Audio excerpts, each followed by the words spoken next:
Well, let's look at this issue of the diplomatic access, Beijing, Naypyidaw, and also Delhi. We're joined from Beijing by Stephanie Kleine-Ahlbrandt of the International Crisis Group, and we're also joined from India as well by Rajiv Bhatia, who's formerly India's ambassador to Burma. Let's go first to Beijing to find out, do you believe that China is losing influence in Burma? Well, you know, as Burma emerges from its isolation, it's only natural that it's going to try to rebalance its external relationships. And many in China have actually seen isolation as a liability. So they understand now that there might be some changes. But at the end of the day, China's importance to Myanmar economically and politically is not going to diminish. China's investment dwarfs Indian investment. And hopefully India will be investing more in Myanmar, but for the moment it doesn't look like there's going to be a massive change. Do you think China, mindful of greater competition, will see that it must change the way it interacts with Burma? Absolutely. You know, many in the leadership in Myanmar have been very uncomfortable with the level of over-reliance on China, both politically and economically in recent years, and so they're looking to rebalance that relationship. And China is feeling the competition. They feel, I think, that they need to do better, that they need to look more at the social benefits that their companies can provide to people on the ground. They need to take more care in their relationship with Myanmar, because Myanmar is emerging from its isolation and it has many more partners now with whom to deal, and the geostrategic location of Myanmar is important to many other partners, not just China. Well, Rajiv Bhatia, how big of a partner does India want to be in Burma, and does it see this as a bit of a regional competition? India is already a substantial partner for Myanmar. It's a partner of a unique and historical relationship, and certainly it wants to be a key player because Myanmar is India's neighbor. It is also a very significant connection as far as India's Look East policy is concerned.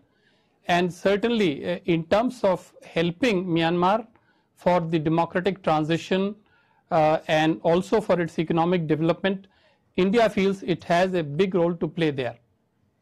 And what kind of a role does India want to play? What does it see that it can do as a neighbor and regional power? Well, first of all, I think connectivity is going to be very important.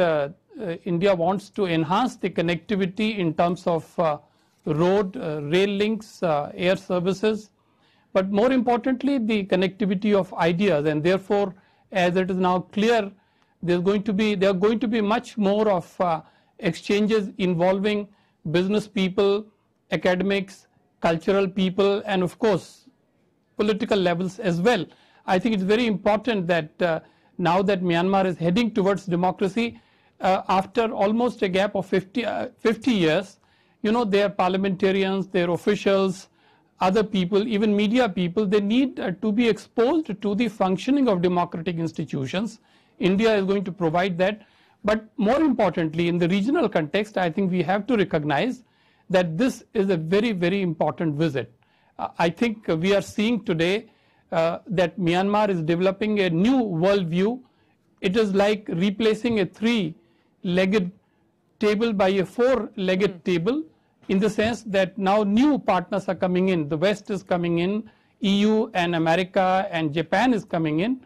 So in a way, there would be more competition. It is healthy, and India is very confident that given its very rich economic offerings that it can make, and the cultural and academic and political aspects that link India to Myanmar, that India would be able to contribute a great deal in the coming years. And Stephanie, the ambassador speaks about Burma's new, or Myanmar's new world view. Does it bother Beijing that the new world view may include more of a tilting toward Europe and America? Well, I think that there is a lot of uncomfortability here. On the one hand, as I said, there's a recognition that Myanmar is going to turn back to its traditional foreign policy of multilateralism and non-alliance. But at the same time, there's a lot of suspicion. What happens if Myanmar pulls more closely to countries like the United States, countries like India? China is fearful that perhaps these countries are trying to use Myanmar to contain it. So there is that fear in Beijing as well. I'm afraid we'll have to leave it there. Stephanie Kleine-Ahlbrandt and also Ambassador Rajiv Bhatia, thank you to both of you for joining us on the diplomacy of the opening up of Burma.